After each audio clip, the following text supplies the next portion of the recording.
Hello, how's it going, Chamber Faithful? Welcome to the final legislative update of 2022. I'm Jeremy Fields, your host for this event. The Boise Metro Chamber is the only five-star accredited member of the U.S. Chamber of Commerce in the state of Idaho. That distinction helps us to advocate and educate on issues that impact our members. The programs and services we provide support four core areas: economic vitality, advocacy, education, and member engagement. We're excited to continue to provide high-quality educational content today. It, however, would not be possible without the help of our sponsor, Optum. We'd also like to recognize our media partners, the Idaho Statesman, Idaho Press, Idaho Capital Sun, and Idaho Education News. These media partners help us ensure that this program is available to audiences throughout the state of Idaho. And now a word from our presenting sponsor, Optum. And let's see here, make sure I got the right video, everybody. Hey, Jeremy, I see I misspelled my name the second time I jumped in here. Oh, well, don't worry about that. Everyone knows who you are. Here's our presenting video from our sponsor, Optum. Right now, many people across Idaho are struggling. And I speak from experience when I say that I know the feeling of being overwhelmed with depression, anxiety, isolation, even suicidal thoughts. But I also know from experience that happiness, hope, and recovery are possible for everyone. That's what Optum Idaho's Hello Idaho is all about, creating a healing space to support good mental health in Idaho. Learn more at optumidaho.com. Optum, thank you for your support. I know this time of year, my mental health immediately improves just because we've sprung ahead and we have an hour more of light. But it's always good to have knowledge about the people that are out there to help with those kinds of issues. So thank you so much, Optum, for your sponsorship. It is now my privilege to introduce today's guests. We have Majority Caucus Chair Senator Marqueras and Representative Megan Blingsman, as well as Minority Caucus Chair Senator Janie Ward-Engelking and Representative Sally Toon. You'll notice that Senator Marqueras isn't with us yet. He's caucusing, and as many of you who followed this program know, we are, the legislature is a very busy place, and when Senator Marqueras is done caucusing with some of the majority leadership, we'll be happy to have him join our program. So without further ado, I'd like to begin by introducing Representative Megan Blingsman, who is a graduate of Nampa High School. She earned a bachelor's in economics from the University of Idaho, which is always impressive to me because after experiencing Economics 101 in college, my course was a weeder course for all the kids that wanted to get into accounting, and I still have nightmares of sitting in a class of over 400 students and trying to compete with all those very motivated undergrads. Her husband, Jeffrey, and her have two children, Audrey and Tucker. Is it Audrey or Adri, Representative Blanksman? Adri. Okay, Adri. If there's a name that I am not quite sure how to pronounce, I will 100% get it wrong the first time, so thank you for that correction. Next, we have Representative Sally Toon, who is a graduate of the University of Idaho, where she earned a degree in education. She is a Gooding resident of 51 years, where she owns and operates family farms and cattle ranches with her husband, Mark. She was a career educator for 37 years, teaching math in 2 local districts, plus the College of Southern Idaho. She was awarded the State of Idaho Mentor Teacher of the Year in 2012. She also consulted with Boise State University mentoring students in the Idaho Leads Project. She and Mark have 2 children, Cliff and Stephen. Her life and resume are so close to my grandma Fields that it makes my heart happy. Thank you for being here today, Representative Sally Toon. Thank you. Oh, of course, yeah. Now, next we have Senator Marqueras, who will be joining us shortly, but Senator Harris received his bachelor's in political science from Utah State University. He's a rancher from beautiful Montpelier, Idaho. In all of his free time, he's also a board member of Bear Lake Memorial Hospital. Mark formerly served as a state board member for the Idaho Farm Bureau and the Idaho Cattle Association. His spouse, Cheryl, and he have 4 boys. And finally, we have Senator Janie Ward-Engelking, who we were just visiting about. I grew up in the same place where she lives, and it's a wonderful place in Boise, Idaho. She was born in glorious Caldwell, Idaho. She attended Whittier College, where she earned a bachelor's from Idaho State University. She followed that with a master's degree from Boise State, Admirably, Senator Ward Engelking was a classroom teacher for 33 years, as well as an active community member, trainer, and facilitator for the College of Western Idaho. She's married to Kay Frank Engelking. Thank you all for joining us. Now, we're also very happy to have our esteemed co-host for this program for our final legislative update of the year, Jennifer Swindell, CEO and Managing Editor of Idaho Head News. Jennifer founded Idaho Education News in 2013 after a 20-year award-winning career with the Idaho Statesman. The company has consistently grown under Jennifer's leadership and now hosts 250,000 page views a day, or a month, excuse me. A day, but it'll be a day here anytime soon. Maybe today. Yeah, maybe today. Jennifer also served as a public information officer for Idaho schools and a communication director at Boise State University. She is also the chair of the Boise Metro Chamber's Education and Workforce Committee, which Idaho Education News sponsors. We're incredibly grateful to Idaho Ed News and Jennifer for elevating this committee with their support. If you're interested in participating in this committee or the Chamber's other wonderful groups, please reach out. With that, I'm very happy to turn the time over to Jennifer. We are going to discuss today a very important issue. It's actually the top issue for Governor Little, education. And there's been a lot of activity around that sphere this year in the legislature. And so with that, Jennifer, I'm going to turn the time over to you. Thank you, Jeremy. It's a pleasure. And thank you all for joining us. I know how busy you are. I can tell just by reading my own website how busy you are. It's been a flurry of activities, certainly in the last few days, and education has been in the spotlight. So I want to start, and Representative Blingsman, you can go first, but I'd like everyone to answer this question. But some committees, I think Senate Ed may even be done wrapping up their work for the year. But as you look back, have there been any missed opportunities that you wish the legislature would have accomplished on the education front? I think we still need to be looking at the funding formula. Admittedly, my expertise is in no way, shape, or form education. I sit on the House Health and Welfare, and I generally only deal with ed issues once they hit the House floor. There are very few ed issues that actually come to caucus as well, so that's not generally a focus. I know that we do need to look at the school funding formula. We've been looking at that for the past years. I think that would have been a missed opportunity. It would have been something that was nice to take up. But I am glad that we pushed forward some bonuses and some changes to how we're doing things to reimburse some teachers in a different way and give them the opportunity to get on the state health plan. Thank you, Representative. And I know Representative Toon and Senator Engelking, you've been involved in your committee work. What missed opportunities have we had so far? In your opinion, you think? Who do you want to go first, Jennifer? Go ahead. ahead. You've got the stage. Okay. Well, I think there's a couple of things, and I think Representative Blanksmith is right. We do have work to do on the funding formula, but I think it's a heavy lift. And so it's going to take some time, I think, in the interim to do that. But we spent 5 years on it before and didn't quite get it right. So that's going to be something that we look at in the future, and it definitely needs to be addressed. But I would say missed opportunity. I think the budget for the universities is not what I had hoped it would be.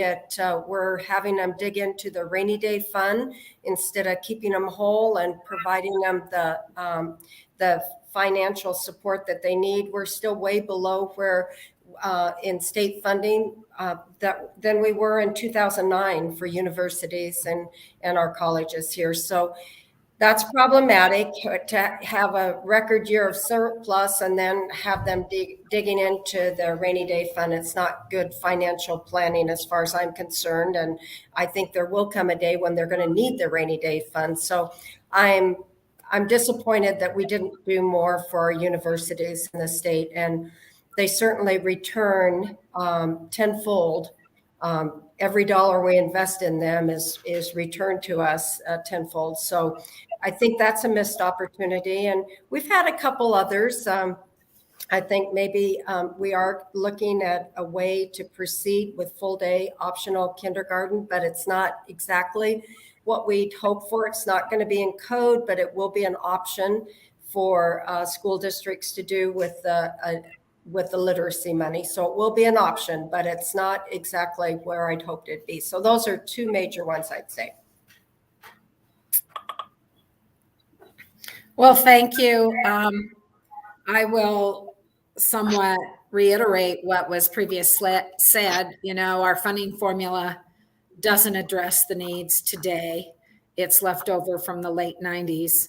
And so schools look different at this point. And so we really do. We teach students differently today. We've worked on it. It's important that we go forward with full-time enrollment equivalency. Somewhat, we're changing a piece of it, but we really have to look at the whole picture.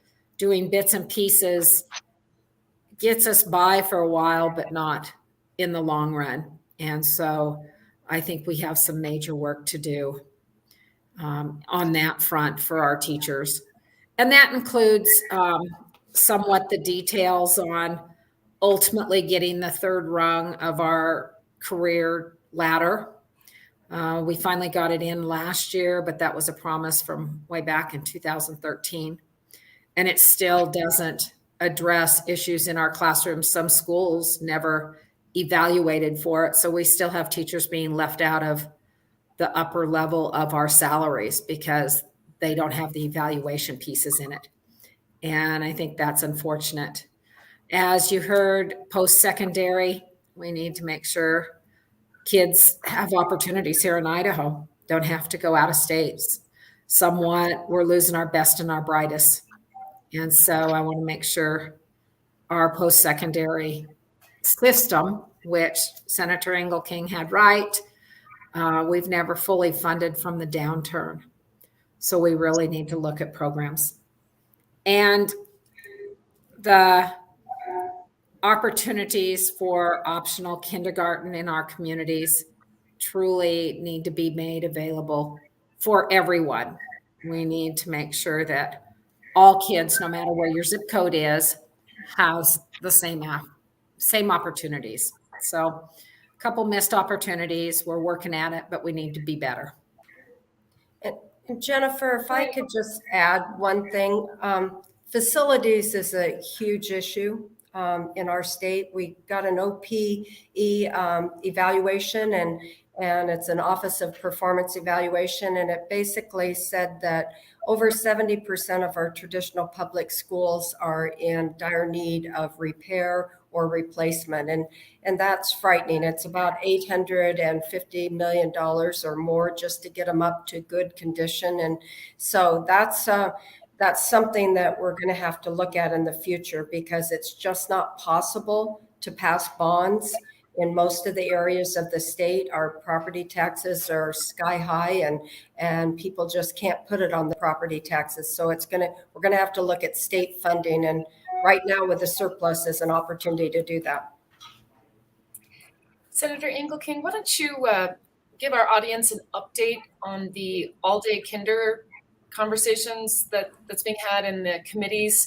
They did take a couple of interesting turns on the way that they discussed funding it.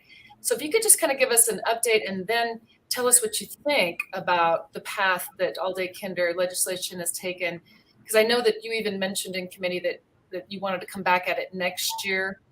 So can you kind of just talk about what's on the table and how you're going to support it or not? Well, I did support it because it is a pathway forward. Currently, our literacy money can only be used for students that are basic or below. And so that means that if a student is proficient, then that money's not available to work with them. So we wanted to, that's one reason we needed to change the code and change the rules of engagement, because what's happening now is some children are getting full day kindergarten. If they're at risk, they're getting it. And some districts have passed levies and they're using levy money to fund full day kindergarten. And then in some areas, parents are paying. If you can afford to pay, you get full day kindergarten. And it's not uniform and it's not right for our students. So what this new bill does is it says that 50% of the literacy money will go out per pupil, and that's about $36 million. So that every district will receive money based on on their enrollment at the beginning of the year. And then 50% of the money will be based on whether or not a child made appropriate growth of a level improvement or are proficient. If they're proficient, they'll get the money. If they made a jump of one level, they'll get the money. The kids that won't get the money are the ones that are below basic and didn't make that improvement. And the problem I see with that is that those children are often the children that need additional resources. They need more resources, not fewer. And so I think we're going to have to come back and address this, because I understand that we want to reward schools that are doing a good job. We certainly want to do that. But schools get kids where, they take them where they come, and not all children are ready to read in kindergarten. And that's a pretty high stakes when we're basing funding on an IRI test at the end of the year. And so, and we're talking 5, 6, and 7-year-olds that are taking that test. And so it just is problematic to me that we're basing funding on a high stakes test for that very young group of kids, because so much of it's developmental. So, I think we're fine for a couple of years. We have ESSER money that districts can use too, but after that, we may have to come back and review that and fix it. Representative Toon, do you have any thoughts on literacy? Well, I think Senator Ward Engelking said it correctly. I would add to that, you do reward kids that are, proficient and the up end, rather than, as they put it in committee, paying for failure. But the problem is we have all the studies in the world that show economically disadvantaged kids learn somewhat different. There's a stress point in there. As many people that are moving into Idaho, we've got a problem with this funding if kids move into the district. What if you haven't had the full 9 months to do the IRI and do instruction? You're now held accountable for possibly a student that's only had a couple of months of instruction in a school district.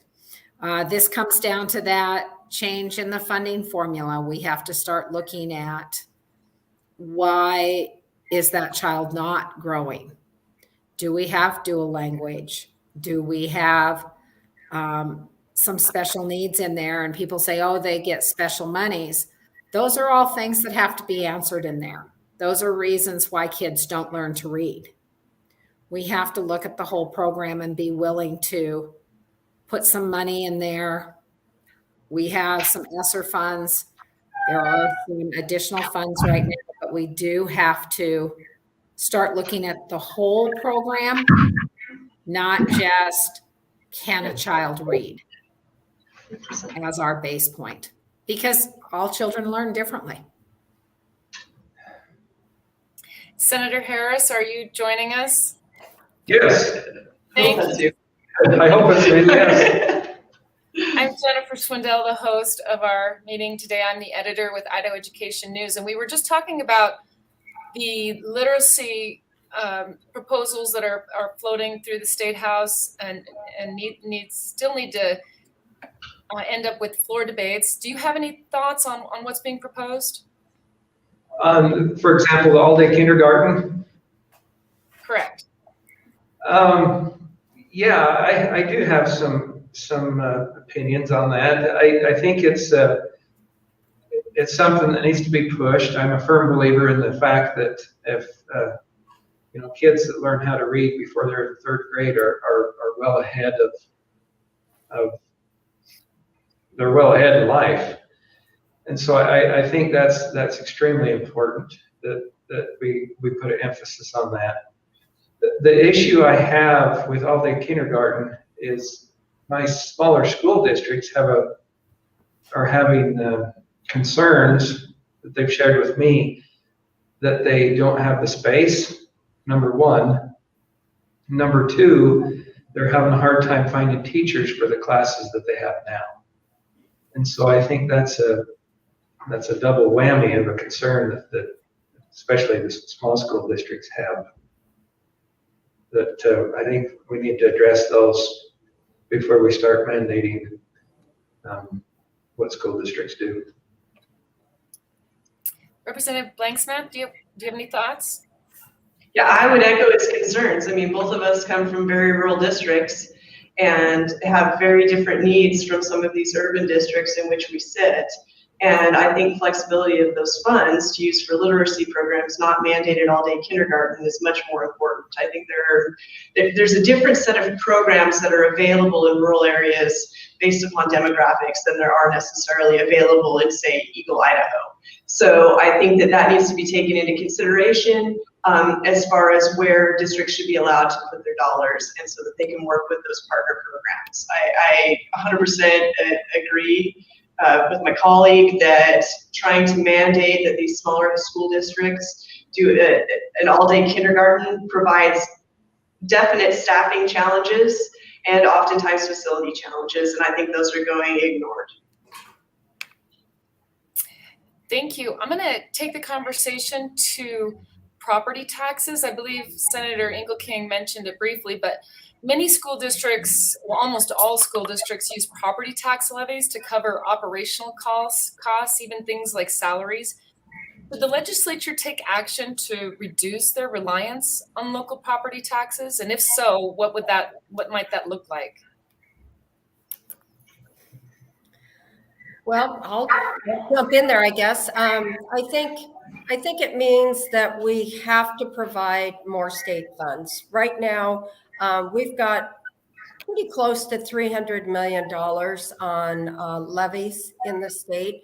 And that's money that it's not supplemental anymore. That's money just to keep the doors open. And in fact, many of our school districts have gone to a 4-day week, and some of them are making it work, and it's really pretty effective. But they didn't go to a 4-day week because they thought it was great for children. They went to a 4-day week because they didn't have the funds to keep the doors open for 5 days. And so I think we know that it's a constitutional obligation for us to fund our schools. And when we have districts that are running levies and some are passing them and some are not, it's a pretty unequal education for, pathway forward for education for some of our kids. And I too am concerned about rural schools. I grew up in a rural school in Notice and Marsing, and I understand the difficulty of getting levies and bonds passed in those areas. And so we need to do better. And I think we've got to fund our schools adequately from a state level, and then they don't have to run levies and they don't have to run bonds. If we start figuring out a way to fund facilities or to put some kind of bucket of money in place, and this, right now may be the time to do that, because we do have a surplus, and we could make this happen.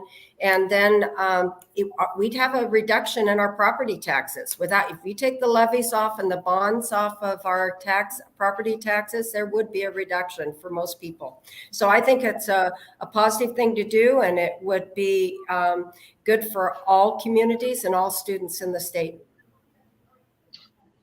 I think one of the things that we need to look at is reducing costs. And I believe that House Bill 443, the the teacher insurance bill, I think that it's a great step forward in reducing costs for school districts. If the teachers or the school districts can join with on the state health insurance plan and reduce those costs, I think that'll go a long ways in helping reduce property taxes, or reduce the rate of property taxes, and just help control those costs. And like I said, that's a great bill and great step forward, and it's one of the concerns that I've heard from several of my school districts is the rising cost of health insurance for their teachers and classified staff. And can I say, because this gets ignored all the time, property taxes are driven by local budgets. Property taxes are driven by local budgets. The legislature doesn't set them, the legislature doesn't collect them, and we have to work around the edges to provide any sort of property tax relief. I would also say that these school bonds and levies, they're actually voted on by the people who are having to pay them. So there is a measure of accountability with those school bonds. But I think to say that all of our property tax relief is going to become because of some miracle where we can get rid of school bonds and levy, I think that's a fallacy. I think that we've got a problem in that it's local budgets that are driving that increase in property tax, and that is going to have to be solved on some sort of local level. Well, I'll add a little bit to that. That situation occurred clear back in 2006 when the state restructured a lot of that tax, that property tax that the state did, and went back to the local districts. And 2006, we had 35 out of 115 districts with levies and supplementals, and now we carry 93. The question is, when we restructured some of the funding and how the state did it, pushing it back to all the locals, some local districts were in worse shape than others. And again, I think we have to look at some funding formulas. And if we need to fund schools as prices go up in every district, the budget, kids are kids. We have to run a classroom, and those costs, no matter whether the town has 50 residents or 150,000, if we want our schools to be equitable per the state constitution, we have to take that responsibility as the state. Irregardless of your zip code, our kids have to have a quality school that comes in. And I think property taxes, unfortunately, when we restructured in 2006, it really affected the zip codes. And so I think we really need to take a look at it from the state level. I'd like to talk now just a little bit about accountability. The legislature is considering, historic increases to education funding, as much as 11%, with teacher raises, bonuses, health benefits, improved funding to literacy programs. But some of our test scores have remained stagnant, and our go-on rates have dropped. Is there any sideboards to this money or expectations from lawmakers? Senator Harris, did you want to get us started? It's a tough one, I realize. It is a tough one. Have you ever seen us send out a bill with money without any sideboards? There should always be some accountability, and it's concerning that the test scores and things have been stagnant. And honestly, to be candid with you, I'm not in tune with the education system or the education committees to know a good answer for that question. He's on health and welfare too. That was my point of why you wanted us for this topic. Is kind of, but we're here. But thank you for the question. That's a good one. Representative Blingsman, so you don't have anything to add? Well, I know we're still discussing sideboards and how to make the numbers work. I know that there's a real concern, and I think it's shared over on the Senate side, that when we do send out those dollars to try to help people get on the state system, that there's going to be a measure of fungibility of dollars, and we're concerned that some districts might not use them for healthcare for their teachers. And I know we're trying to look at different ways that we can address that, but I can't say I've been in that meeting of just trying to figure out how to make sure that those targeted dollars for those very specific benefits get where they're intended to go. Senator Engelking, this is a historic infusion to education. What should we expect for our return as a taxpayer? Well, first of all, I want to explain on the healthcare. We're 80 million short of funding the ability for all school districts to go on the state plan. The way we send out the money, and it's that funding formula again, we send it out per support unit.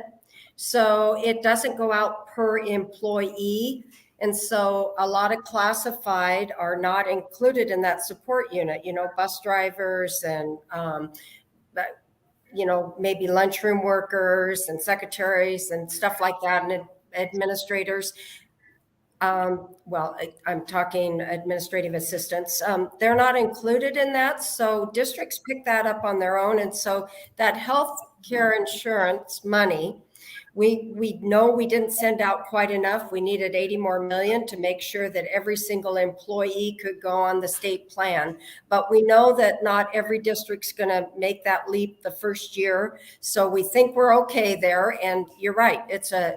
It's really a historic moment to be sending out those kind of funds for educators, and I'm excited about that. I will tell you, educators are accountable every day, and I think we've made really pretty hefty growth. In fact, we're 17th in the nation in some of our scores in reading and math, and when you consider we're 49th in the nation in funding and we're 51st, that's a pretty good deal. And so I'm excited about that. I will tell you this, that we changed the IRI, which is the reading test, 3 years ago. Then we hit a pandemic for the last 2 years. So I don't think we have legitimate test scores to compare right now, because we know there's been a learning loss. There's a learning lag because of the pandemic. You can't have kids out of school for a couple of months and then online, offline. Some districts were able to stay in person, some weren't. And so there's a lot of catching up to do. But I will tell you this, our educators are so motivated and so amazing. They'll get them caught up. And I think we'll see the type of growth that we've seen in the past. And we do very well in Idaho. I'll just add a little bit to that. I think we do very well. Our teachers work very, very hard. Unfortunately, the pandemic has put a couple of bumps along the way. We've lost valuable teachers. We've got to make sure we have teachers in every classroom. We've got classrooms that school districts have had to be creative on, and they work really hard in other programs. You mentioned the go-on rate. We have to look at how our world has changed. Kids don't just necessarily go on to a 4-year school. We have some wonderful career technical programs that we didn't have 6-7 years ago. We don't count kids that go to the lineman's school. There are kids that don't get credit when they go to specific career technical programs. Some of our military kids don't get counted in our go-on rate. So we really have to look at where our kids are going. Some of our truck driving schools don't get counted on. We have a shortage of truck drivers. We've been working with industry. They've just bought a simulator, $1 million simulator, to start training some of our truck drivers. Those students somehow don't get counted in necessarily the go-on rates. And so we really need to look at what's happening and catch up some of our data on that right now, because you know what? We're not doing that bad in the state of Idaho. As we said, we have kids. They just announced on our floor, one of our pages is a National Merit Scholar on the floor. So our kids are getting into military academies. We have National Merit Scholars. Idaho's doing some amazing things, and we just have to start looking at where those nice points are to toot our own horn for a while. It's true. Oh, go ahead, Jeremy. Jennifer, is it okay if I jump in for just a second Yes. on that one? This might be where the non-specialist helps anyone who doesn't know as much about this, because what you were saying there was of deep interest to me. The way we count our go-on rate, do we know, as far as when we compare ourselves to other states, do they measure go on differently? Do they look at military and other trade schools and professional training and count that for a go on rate, or is it simply across the 50 states? Is it about if you're going to a traditional 4-year university? States have a comparable number go on rate. Idaho's at 37% go on to some form of higher education, and that's an immediate number. That's within 3 months, right? That's from April or May to the fall. Idaho's number does improve over time because we do have children that go on 2-year religious missions.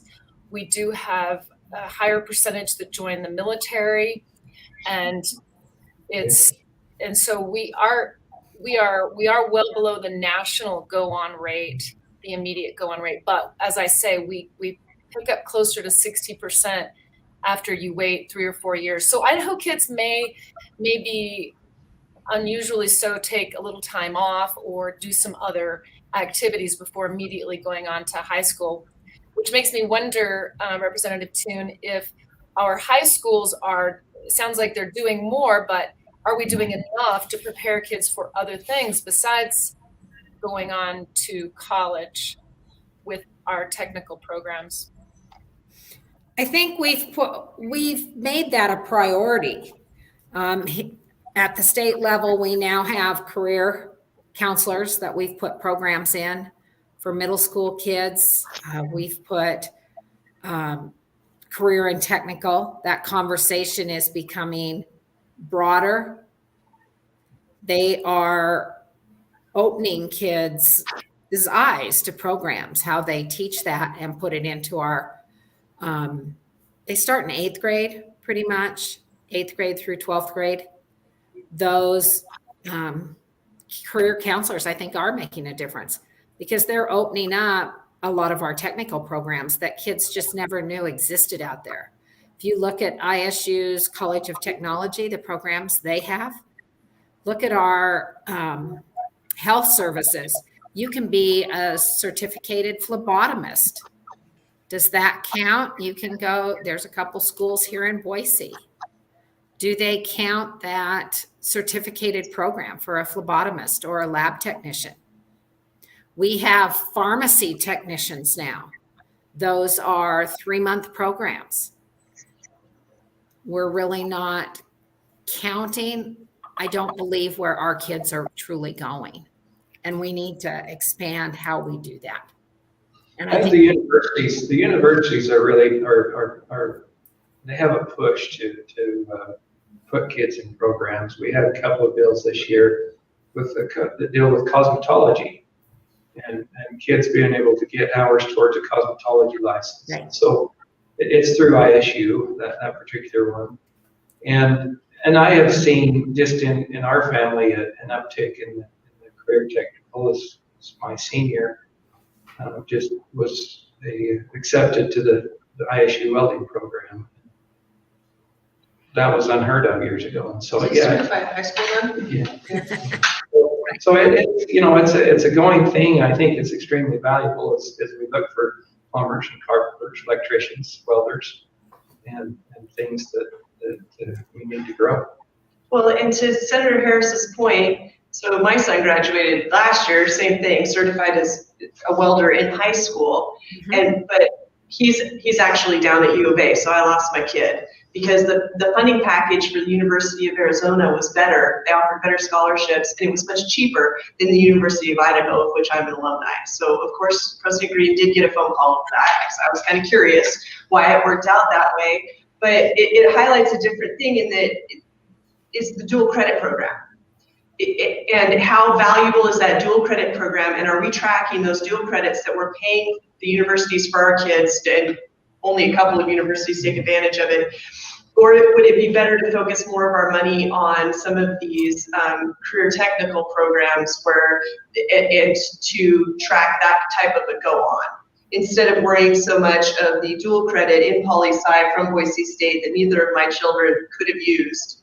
And because of that, my daughter had that credit. And when it came time for my son to come through, I said, absolutely not, get your welding certificate, which is arguably more valuable than that dual credit. So I think structurally, when it comes to the go on rate, there's a lot of things to look on rather than just who we're counting when. I would agree with that. I think you're exactly right. But I think we're looking at it differently now through a different lens. We're seeing the need for a lot more of the trades people with the building we're seeing in Idaho, and realizing that coding and all of these things, we can get certificates. And I think we do need to start counting them as being part of the go on rate. And I think that would certainly bump us up quite a bit. But students are looking at things differently now, and we just need to make sure we have those opportunities available to them. Guests, thank you so much for your time. We have 5 minutes until we have our, the end of our program, and we know how precious this time is, especially as you wrap up the session and how busy it's been. Jennifer, did you want to say anything before we closed, just to kind of wrap up your questions? I just wanted to continue my preaching that this is such an important election we have here. In less than a couple of months, we're going to have at least 35 legislative seats open with 105 contested. All 7 statewide races are up for election, and I just think it's so important right now in the midst of our culture and our surplus and the various challenges that our state has. And I wondered if any of you have any thoughts on the upcoming elections. And I think Representative Toon, are you the only one that's not running for re-election? Correct. Looking at the 4 of us, Can you talk to us about how important this is and how we all need to be engaged voters? Absolutely. We need to have a cross-section of what Idaho is in the legislature. We all look different now. Our communities are different. We can't just be urban. We have to be rural, young and old, as I kind of put myself in that category, because our populations, again, have changed. And it's the people of Idaho have to make sure their voices are heard. So it will be important to make sure that everyone's engaged and they make sure that their views are respected. But at the same time, I'm going to add, we need to make sure the process is done civilly. There's a right way and a wrong way to make sure that the process is respected. And I encourage that. I would just like to add, in the Senate, we're looking at 12 to 13 retirements with both parties. And 12 out of 35 is quite a few. And it's going to be a different legislature next year. And so, yes, this election is extremely important. And I think it's really important that our communities get involved, because we have a lot of new people moving in. And Idaho politics is different. I mean, we have different values than the rest of the country. And having grown up here and being multi-generational Idahoan, things are different. And we want to make sure Idaho stays, the things that we value continue to move forward, because that's what's made Idaho so great. So we just need to make sure that we are getting our message out and that people understand that Idaho is unique and we want to keep it that way. I want to thank you all for your service to our state, and I appreciate all of you making yourselves available to us so that we can hear from you and how things are going. So thank you very much. Thank you. Thank you. Have a good day. Yeah. Good day. Just before we leave, I wanted to take the chance to thank our presenting sponsor, Optum, again, and all of our media partners, and especially mostly to our guests. We know, when you run for office, you put some crosshairs on your back, and you invite criticism and praise in equal measures. And the chamber is always very grateful for people that take that call up to do, serve their public and make these tough decisions, engage in tough subjects. And as you move forward, I love that call for civility. I think so much of what the Idaho legislature does, there's always headlines that come out there, but so much is done in a civil way that Idahoans can be proud of. And we wish you well as you finish up this session, as you look to improve Idaho with the policies that you're passing. We're just very grateful for your service and for your time today. So with that, this is our last legislative update for the session, but a very warm wishes and thanks to all of our guests today, and we'll see you next year. Thank you. Thank you. Thank you, everyone. Thank you.